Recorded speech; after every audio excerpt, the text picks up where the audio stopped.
8th of July 2024. This is Newsfirst Primetime News coming to you live and direct from our Newsfirst studios here in Colombo. For the Newsfirst team, I am Jayama Ratnayaka. And I'm Naveksha Gunasekara. Here are your headlines for tonight. Club Vasantha and another brutally gunned down in Athrugiriya. Popular singer K. Sujiva and 3 others injured. T-56 assault rifles used to commit daylight murder. Supreme Court dismisses petition to delay presidential poll. President's term is 5 years. Over 200 trade unions on sick leave, demanding for allowance. Leftists beat far-right in France's snap parliamentary election.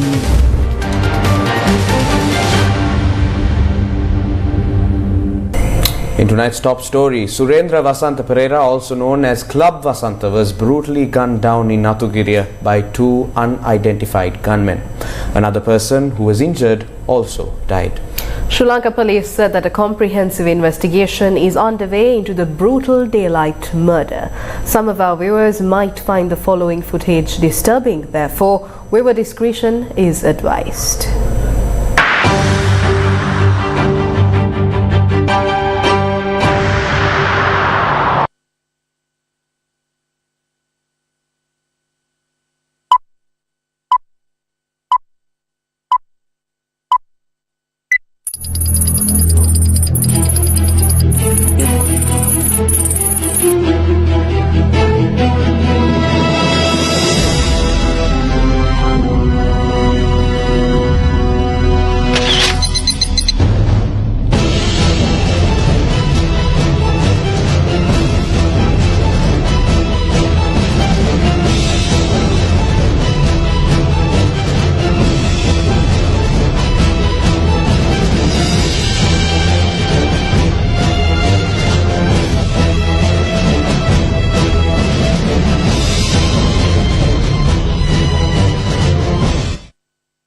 Two unidentified gunmen opened fire at a group of people at around 10 a.m. in Athrugiriya, and among them was Surendra Vasantha Perera.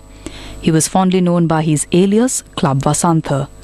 Surendra Vasantha Perera, popular local singer K. Sujiva, among others, had arrived at this building for the opening ceremony of a tattoo parlour at 9:48 in the morning.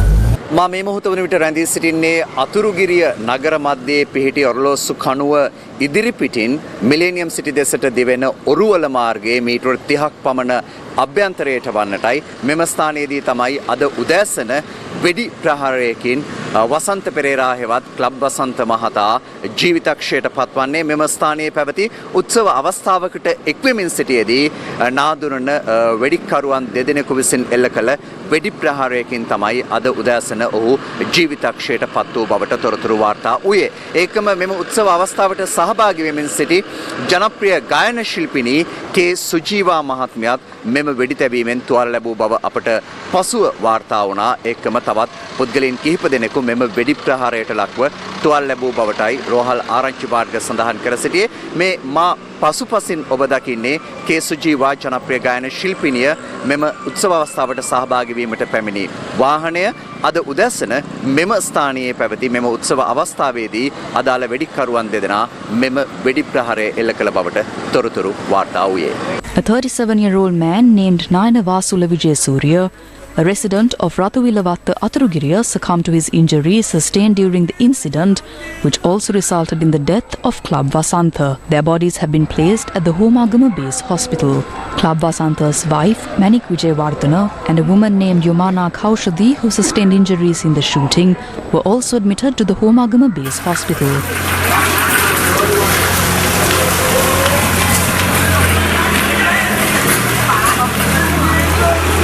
සාධාරණයක් කරන්න තමයි අපි කියන්නේ.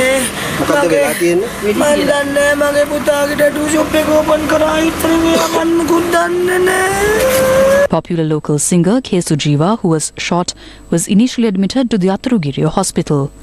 Sujiva was later transferred to the Colombo National Hospital. When inquired by Newsfirst, Deputy Director of the Colombo National Hospital, Dr. Rukshan Billana, said Sujiva and another person were admitted to the Colombo National Hospital. They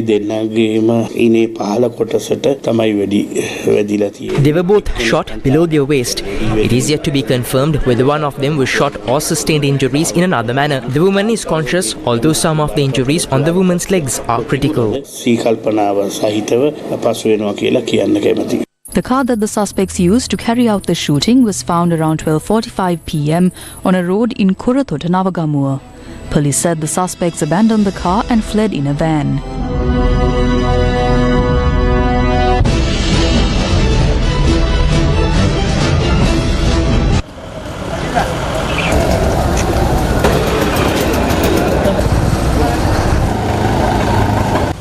The Kadwal acting magistrate, PGP Karnaratna, arrived at the scene this afternoon.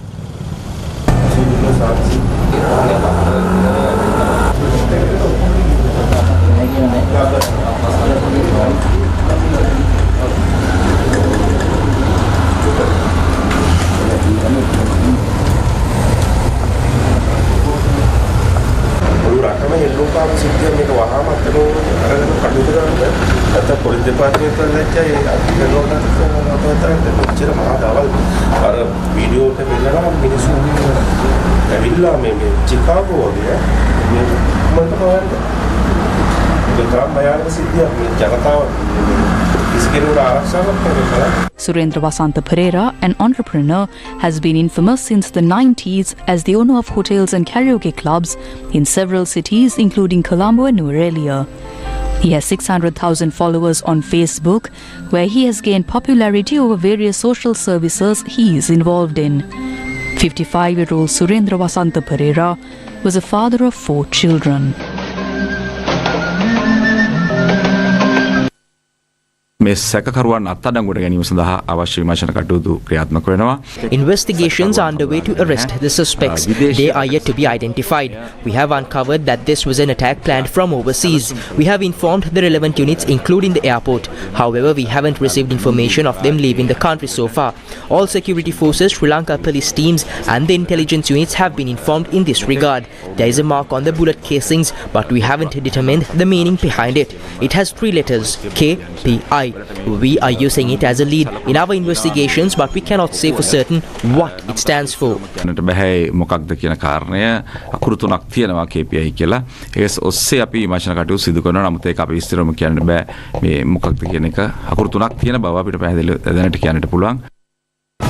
The Election Commission will be empowered to proclaim the date for the presidential election in 9 days. The Supreme Court dismissed a fundamental rights petition that was filed seeking an order to prevent the presidential election from taking place. The petitioner, Chamindra Lenava, was ordered by the Supreme Court to pay 100,000 rupees as costs. The petition filed to delay the presidential election argued that Article 32 of the 19th Constitutional Amendment, which specifies the President's term of office, has not been amended in accordance with Article 82(6) of the Constitution. The petitioner, Chamindra Lenava, requested the Supreme Court to order the Chairman, members and Commissioner General of the Election Commission to refrain from taking any steps regarding the presidential election until this petition is heard and the examination is concluded. The petition further requested that the Election Commission be instructed to hold the next presidential election with the President's term considered as 6 years.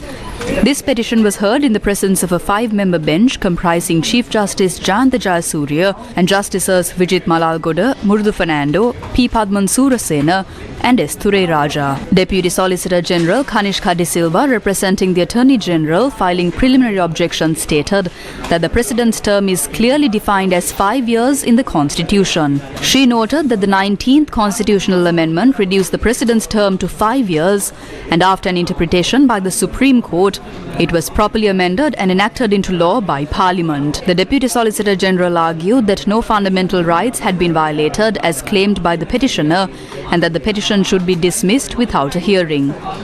President's counsel for the intervening petitioners, including Romesh De Silva, Nigel Hatch, Upul Kumara Peruma, Farman Qasim, M.S. Sumandiran, Salia Piris, K. Kanagiswaran and Mohan Weerakon stated there is no issue regarding the president's term. They asserted that the constitution clearly states the president's term as 5 years and argued that the petitioner was misleading the court with a non-existent constitutional issue, thus abusing the jurisdiction. The lawyers also noted the peculiarity of the petitioner raising this issue years after the 19th constitutional amendment, which reduced the president's term from 5 years to 6 years, and requested the court to dismiss the petition without a hearing. Petitioner Chamindra Lenava appeared in court without legal representation. He claimed his petition was not intended to mislead the court but raised a concern that Article 32 had not been amended per Article 82(6) by the 19th constitutional amendment with regard to the president's term in office. He mentioned that after the Supreme Court's interpretation, Parliament should have passed the 19th amendment through a referendum. Chief Justice Jayanta Jayasuriya inquired if the petitioner had a copy of the Supreme Court's determination sent to the Speaker, to which the petitioner responded he did not. Chief Justice Jayanta Jayasuriya emphasized that the Constitution defines the President's term as 5 years.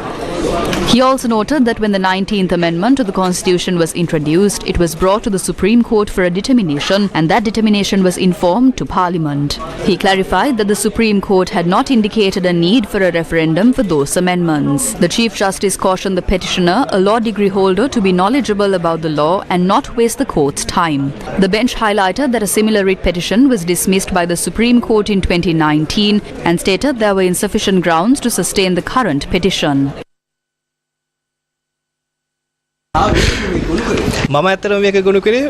I filed this application on behalf of the people. I did not file this on behalf of any other person.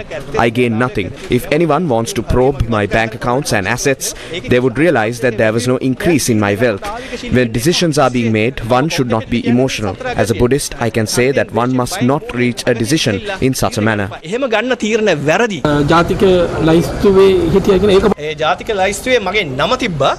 My name was in the national list that was prepared by the National Development Front. I am not a member of that party. I have no relationship with Rohan Pallewatha, who contested from that party. I have never spoken with him. When a case is being heard by the court, there is a cost. Someone must pay for it. That could be me or the people. So, in this instance, I paid for it as part of the process. Several factions, including SJB General Secretary Ranjit Maduma Bandara, NPP MPs Vijitha Herath and Dr. Harini Amarasuriya, Eranga Gunasekara, as well as former convener of the Inter-University Students' Federation, Wasantha Mudalige, also expressed views in court. The complainant had filed a case against the 2019 presidential election as well. That case was also dismissed. The petitioner had failed to mention that he filed that application before. This was solely done for one's personal promotion. There was no legal ground for this application. A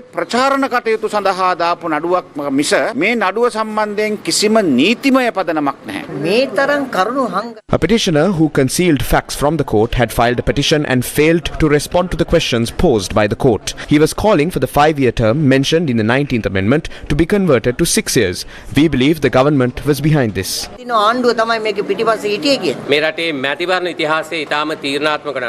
This was a very crucial legal proceeding in the country's election history. The ruling of the court was a message to those who were trying to challenge the people's franchise.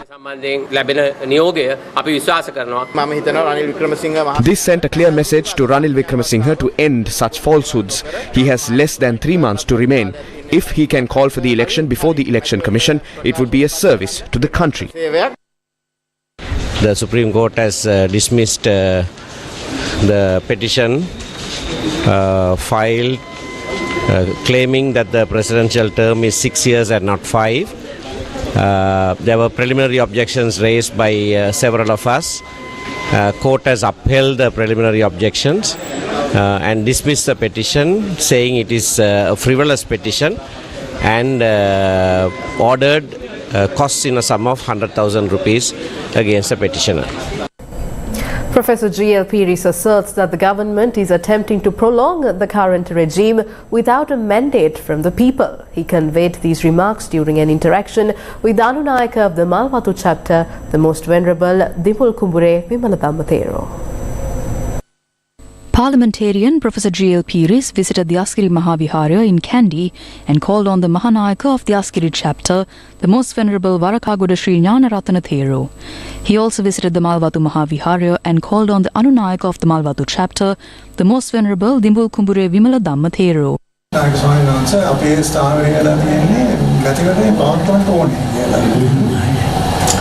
ඒවද ආණ්ඩුක්‍රම ව්‍යවස්ථාව යටතේ ඉතාමත් පැහැදිලි තත්ත්වයක් තියෙන්නේ ජනාධිපතිවරයාගේ දුර කාලේ අවුරුදු 5යි අවුරුදු 6 නෙමෙයි අවුරුදු 5යි ඒක උන්කම් මුළු ලෝකෙම එහෙම රටක තමයි දීර්ඝ තියෙන්නේ අනික හැම රටකම වගේ අවුරුදු 5යි ඒ කවුරු තරඟ කරා මැතිවරණය සම්බන්ධයෙන් තීරණ ගැනීමේ බලය තිබෙන්නේ අපක්ෂපාතී මැතිවරණ කොමිෂන් ඊළඟට පළාත් පාලන ඒ කොමිෂන් සභාව පොලිස් කොමිෂන් එහෙම කොමිෂන් තිබුණාම ඒවට බලය වෙන් කරලා දීලා තියෙනවා නීතියක් තියෙනවා ඒක පෙන්නලා දෙනවා ඒ විදිහට මැතිවරණ කොමිෂන් ඒවා පෙන්නලා දීලා තියෙනවා පාර්ලිමේන්තුවේ විවාද කරලා ඒවා හරියටම නීතිගත කරලා තියෙනවා.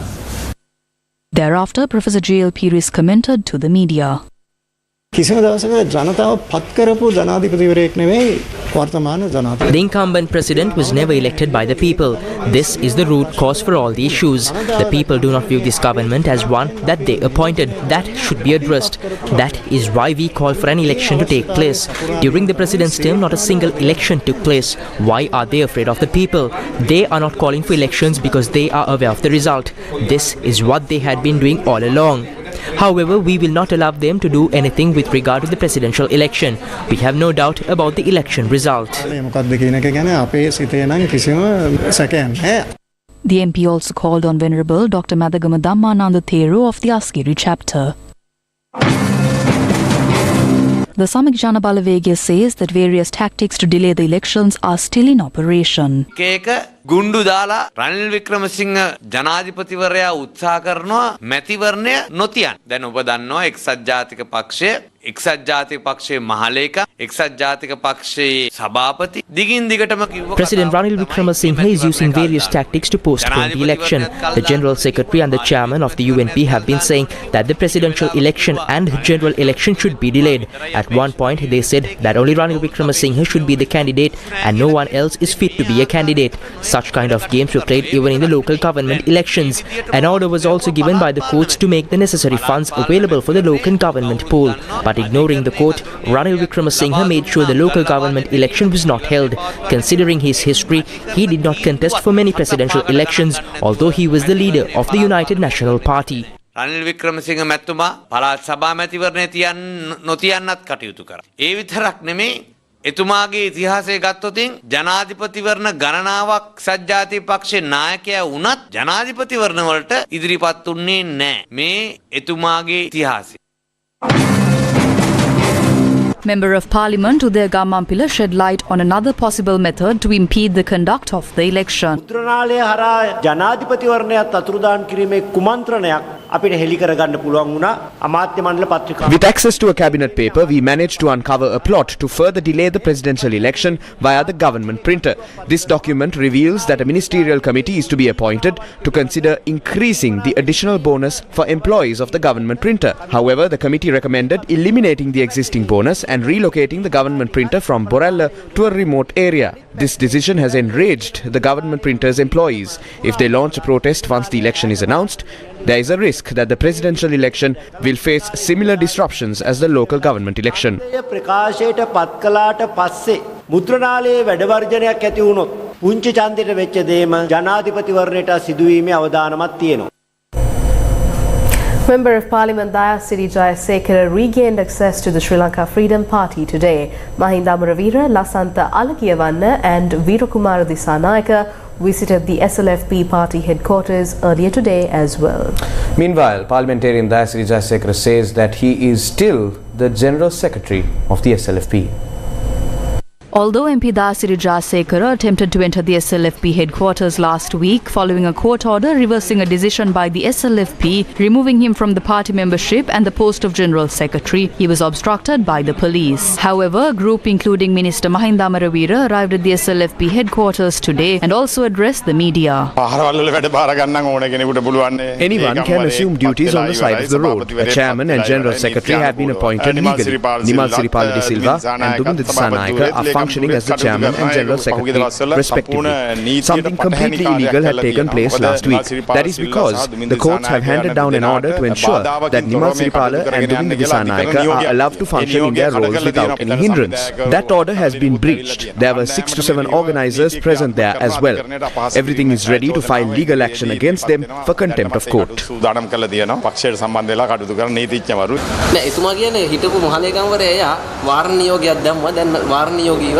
ඒ වෙලාවේ පැවතුණු තත්ත්වය අනුව ඉතින් ඒක මේ නියෝගය දීලා තියෙන්නේ මෛත්‍රීපාල සිරිසේන මහත්තයාට. එයාගේ ගෙදර ගිහිල්ලා තමයි වැඩ බාර ගන්න වෙන්නේ. MP Sirasa visited the CID this morning. Duminda Disanayaka of the SLFP has filed a complaint with the CID claiming that Mahiyangan electoral organizer of the SLFP, KP Gunawardena, had compiled forged documents. Hence, Gunawardena had been summoned by the CID to provide a statement regarding the matter and was accompanied by Sirasa. නීත්‍යානුකූල මාලිකා තමයි මෙතන ඉන්නේ දාසිරි ජයසේකර. ඒ හොර මාලිකම් ඒගොල්ලෝ හොරට දේශපාලන මණ්ඩලයේ තියාගෙන චෞර මාලිකම්වරයෙක් ඉන්නේ. චෞර සභාපති කෙනෙක්. චෞර සභාපතිනේ කවුරුත් සභාපති කෙනෙක් නෑ දැන්. නෑ අපේ පැත්තෙන් කවුරුත් සභාපති කෙනෙක් නෑ. දෙකම විරුද්ධ දෙකම වැරදි ඉපත් කරපු විදිහ එකයි මං කියන්නේ. ඔවුන් චෝදනා කරන්නේ ඔබතුමාත් පක්ෂ තුනක් එක එකතු වෙලා වෙන සන්දානයක් හදාගෙන ඒක ලියාපදිංචි කරලා දෙනවා. සන්දාන ලියාපදිංචි කරන එකෙන් පක්ෂයක සමාජිකත්වයක් ගත්තයි කියලා ඔප්පු වෙන්නේ නෑනේ. සන්දානයක් කියන්නේ පක්ෂ 23ක් එකතු වෙලා තමයි සන්දානය හදලා තියෙන්නේ. සන්දානයේ නායකයා වෙන්න පිට ඉන්න ඕන කෙනෙකුට පුළුවන්. Leader of the opposition Sajith Premadasa says his faction will bring permanent solutions to the problems faced by the fishing communities in Sri Lanka.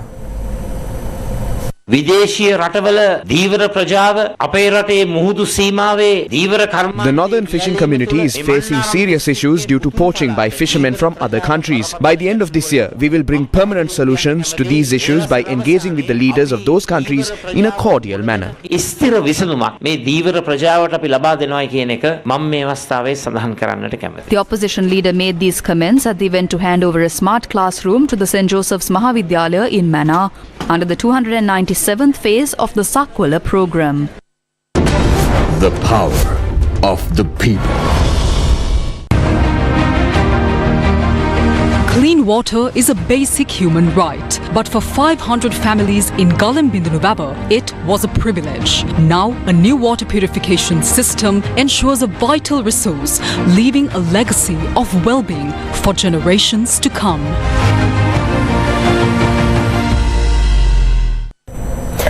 Over 200 public service trade unions have launched a collective action by reporting sick leave today and tomorrow. This protest is in response to a recent increase in the allowance for government executive officers, which now stands at 25,000 rupees. Operations of the Immigration Department in Battaramulla was disrupted today due to this trade union action.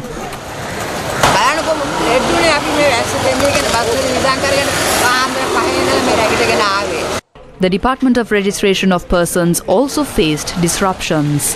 The Kurunegala branch of the Immigration Department closed in support of the island-wide trade union action.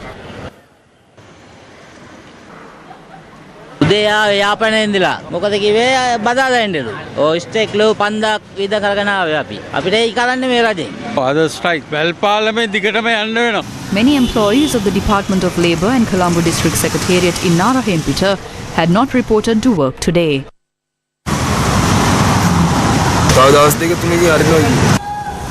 Employees of the Kandy District Secretariat also engaged in the trade union action today. This was the situation at the Gaul District Secretariat.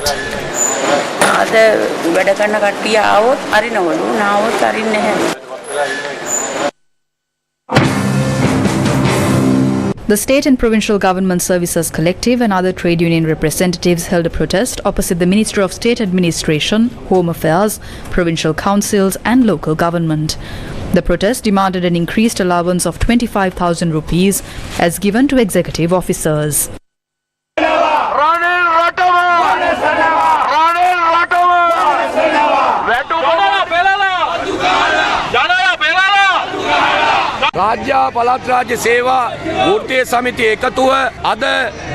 The state and provincial public service trade unions have launched a professional action, reporting sick leave on the 8th and 9th July. This action is not for any other demand but to insist that the allowance given to executive service officers to be extended to all government employees, provincial government employees, semi-government employees and retirees.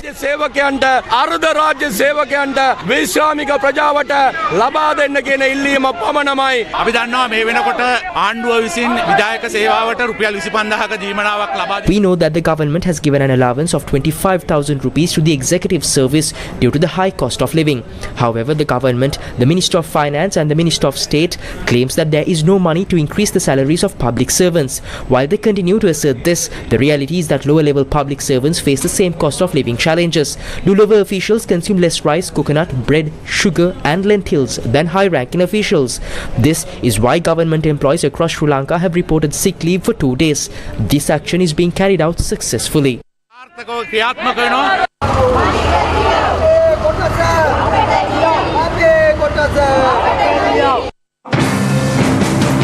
The chairman of the National Trade Union Centre, K.D. Lalkantha, expressed these opinions about the trade union action in Kandy today. The people are also affected, especially when it comes to the education sector. If children cannot go to school, parents will have a negative image on the teachers and the principals. That benefits the government. So the government comes to represent the school children and the parents. They come as the savior of the children and the parents. They will claim Ranil Wickremesinghe as the savior. If a continuous strike takes place in the education sector, it will make Ranil Wickremesinghe the savior, giving them more brownie points.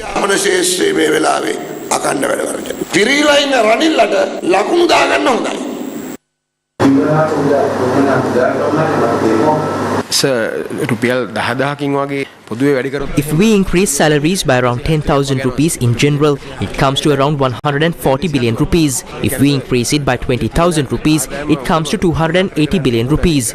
We need to manage this with the current revenue. To increase revenue, we need to increase taxes. If we were to increase VAT, we will get around 80 to 85 billion rupees. To get 140 billion rupees and increase salaries by 10,000 rupees, we will have to increase VAT by around 2%. If we were to increase salaries further, the VAT percentage will have to be increased accordingly. At this time, it is difficult. The current VAT percentage is 18%, which is the most it can go to at this time. Therefore, it is difficult to implement this.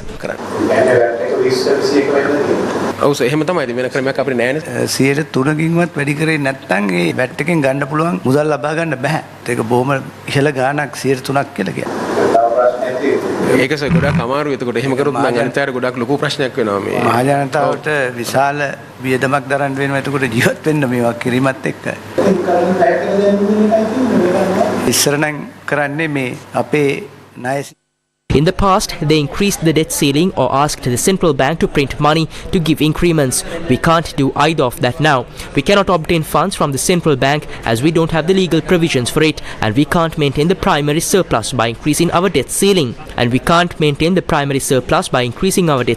As per the IMF program. If that happens, we will have to exit the program. There is no room in the budget right now to accommodate such a request. The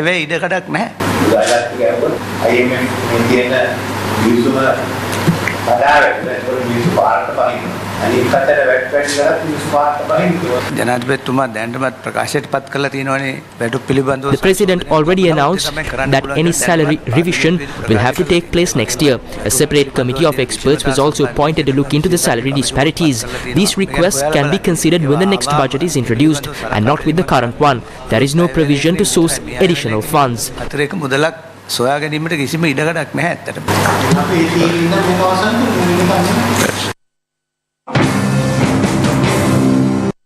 The Public Services Trade Union Alliance called a joint press conference today.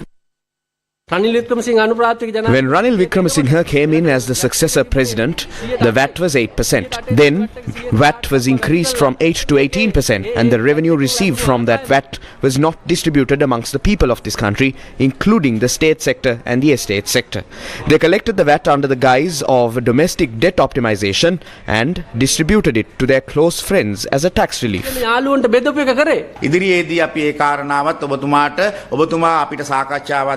If we are given an opportunity for a discussion, we would be glad to explain how to increase the salaries of the state sector employees. These are all tales created by them, and those tales cannot turn back the state sector employees. We are ready to take action if they fail to increase our salaries. They did not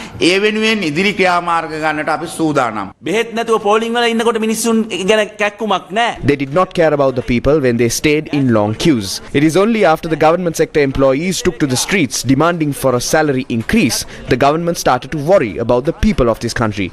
Therefore, we tell the people not to fall for what the government says. We are with you. Government offices will also be closed tomorrow. Schools will be closed tomorrow. Health staff will stop working for 4 hours. So, don't come to work tomorrow. We are making a system to fix everything you missed.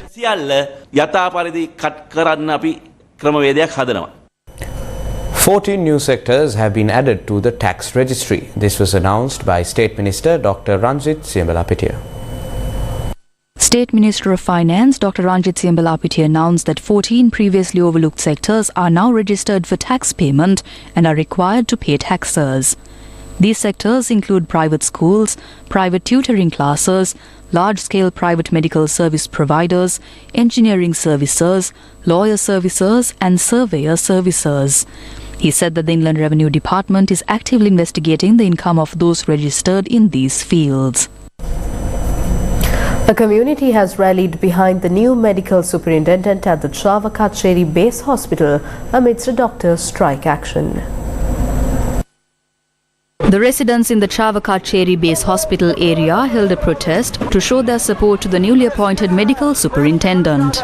Following the appointment of Dr. Ramanathan Archuna as the new medical superintendent of Chavakacheri Base Hospital, several doctors launched a strike last Thursday, citing administrative issues. In response, the local community protested today against those doctors' claims.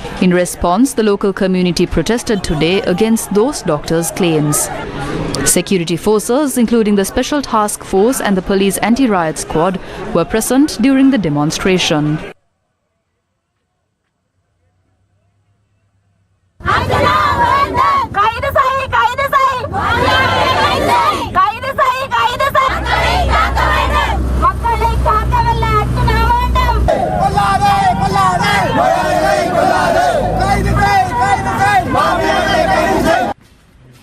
Subsequently, Dr. Ramanathan Archuna held discussions with the hospital staff and police.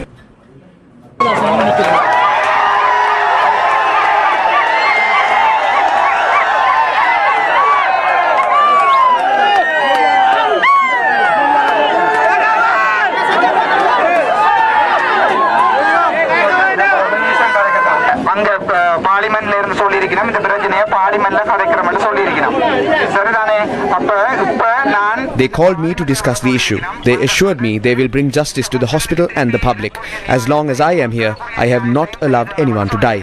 Until I go to Parliament for the meeting, I am the medical superintendent. I won't allow any doctor to leave the hospital for private work.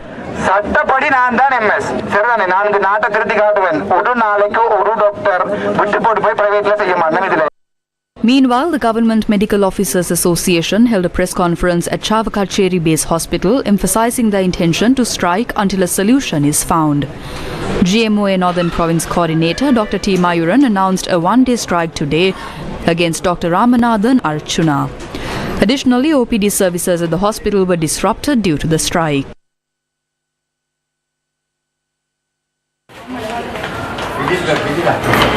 Professor Arulampalam Atputaraja assumed duties as Vice Chancellor of the University of Vanitha today.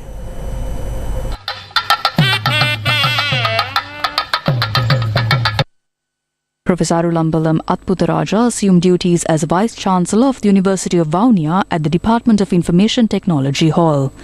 The new Vice Chancellor, Professor Arulampalam Atpudaraja, signed and received the letter of appointment. Chancellor of the University of Vanitha, Professor S. Mohandas, former Vice Chancellor, Professor T. Mangaliswaran, deans and lecturers were present for the occasion.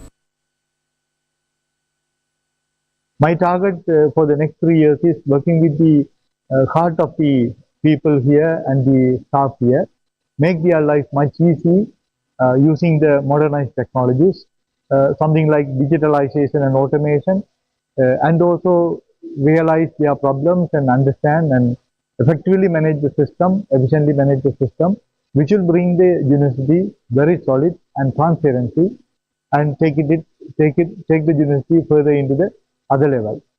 Not only uplifting the Vanitha University pre-education system, but also making the Vanitha University at large to serve the best to the region. At the same time, regional and the national level education we will contribute. Big gap between the A-level exam and the intake of students. We have to minimize those gaps, and we have to make the young generation quicker and faster for graduating with good degree program. Sri Lankan Foreign Minister Ali Sabri engaged in an official visit to Singapore following his visit to Japan. Sri Lankan Foreign Affairs Minister, President's Counsel Ali Sabri is on an official visit to Singapore. The Foreign Minister called on his Singaporean counterpart, Vivian Balakrishnan, earlier today. The Sri Lankan Foreign Affairs Minister said that he had a productive discussion with Minister Balakrishnan on enhancing bilateral relations, recognizing shared opportunities and challenges. He added that during the luncheon hosted by Singapore's Foreign Minister, they emphasized collaboration in areas of mutual interest and capacity building for public officials. Today marked day 34 of the third phase of the LOLC Davia program that is implemented for the betterment of Sri Lanka's future generations. In the third phase of the LOLC Davia program, school exercise books and stationery required for a year are distributed free to government schools with less than 150 students. Today's program centered around the Samandure Education Zone in the Ampara district.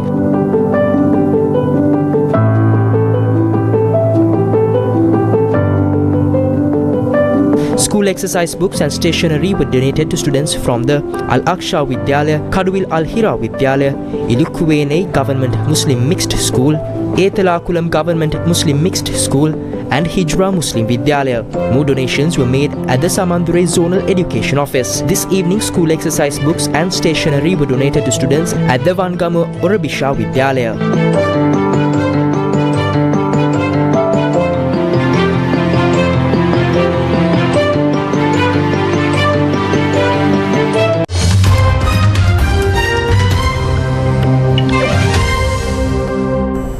A left-wing alliance has won the most seats in the French parliament, thwarting the far-right in a stunning result to Sunday's second-round vote. A left-wing alliance has won the most seats in the French parliament after tactical voting in Sunday's second-round election thwarted Marine Le Pen's far-right party.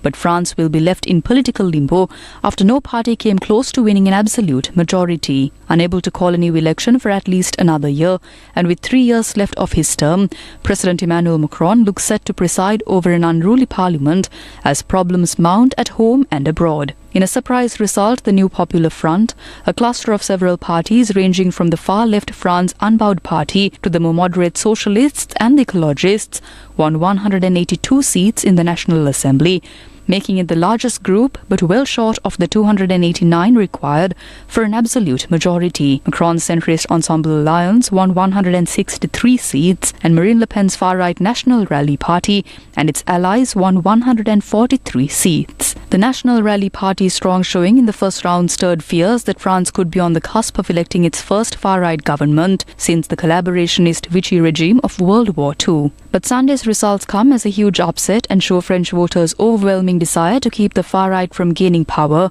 even at the cost of a hung parliament. Cheers rang out on the streets of Paris as projected results suggested a leftist victory. Speaking to a crowd of his ecstatic supporters near Stalingrad Square, Jean-Luc Mélenchon, the firebrand leader of France Unbowed, said the results came as a huge relief for the overwhelming majority of people in our country. Prime Minister Gabriel Attal, Macron's protege, announced he would resign on Monday morning, but it remains unclear who his successor will be. Sunday's results mean Macron faces the prospect of having to appoint a figure from the left-wing coalition in a rare arrangement known as a cohabitation. However, figures in Macron's party have repeatedly said they would refuse to work with France Unbowed, saying it is just as extreme and therefore as unfit to govern as the RN or the National Rally.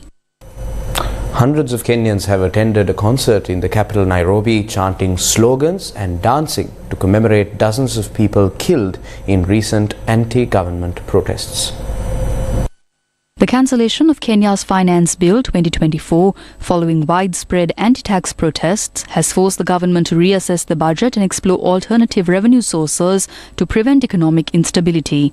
This decision offers businesses a reprieve from the additional taxes they would have faced if the bill had been enacted. We had very large borrowing in the previous administration, of which the president was a part, but sort of semi-detached. So he inherited a very complicated situation, essentially went to the IMF, the World Bank for support. They gave him a great deal of support, and the quid pro quo in that case was these very sharp rises in taxes. And I think, what we're watching unfold in real time is a population saying, we've reached the limit. And I think it's that which has taken everyone by surprise, the response, the maturity of it, and the sophistication of it. But I think in Kenya's case, they've got to go back and renegotiate with the multilaterals and say, look, this level of pressure in the short term is much too high. You've got to mitigate it and maybe stretch out the repayments a little longer. But clearly, the administration has hit a brick wall. Hundreds of Kenyans have attended a concert in the capital Nairobi, chanting slogans and dancing to commemorate dozens of people killed in recent anti-government protests. At least 39 people were killed in the demonstrations that started on the 18th of June as protesters pushed for planned tax hikes to be scrapped and the resignation of President William Ruto. Sunday's concert was held on Sabasaba Day, which marks the day in 1990 when similar protests began, demonstrations that eventually forced the government of the late leader Daniel Arap Moi to return the country to multi-party politics. The recent weeks-long protests in Kenya also saw police firing tear gas and water cannon at protesters. Kenyan police have said they arrested more than 270 people who they said were masquerading as protesters and suspected of going on a criminal rampage during anti-government rallies in the country. With pressure from the protesters mounting, President Ruto scrapped a finance bill that would have introduced a raft of new taxes which Kenyans say would have raised the already high cost of living. On Friday, he also proposed new austerity measures including reducing the number of his advisors and the dissolution of 47 state corporations to help fill a budget gap caused by the withdrawal of the tax hikes which were due to raise $2.7 billion. Russian daytime attack on Ukraine kills at least 20, hits children's hospital in Kiev. Russia launched dozens of missiles at cities across Ukraine on Monday in an attack that killed at least 20 people and smashed into a children's hospital in Kiev. The rare daytime Russian barrage came as President Volodymyr Zelensky was due in Warsaw, the Polish government said, before he flies to the NATO summit in Washington. Explosions rang out and black smoke could be seen rising from the center of Kiev. Pictures distributed by officials from the children's medical facility in Kiev showed people digging through mounds of rubble, black smoke billowing over a gutted building and medical staff wearing blood-stained scrubs.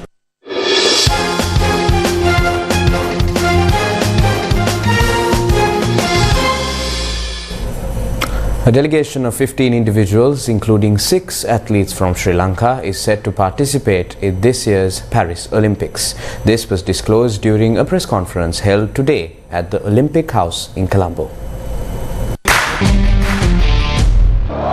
Years after The Director General of Sports, officials on the National Olympic Committee, athletes, coaches and others gathered for a press conference to discuss the Sri Lankan team's participation in the 2024 Paris Olympics. During the conference, it was announced that sprinter Yupu Nobekun, who is currently injured, will not be participating in this year's Paris Olympics.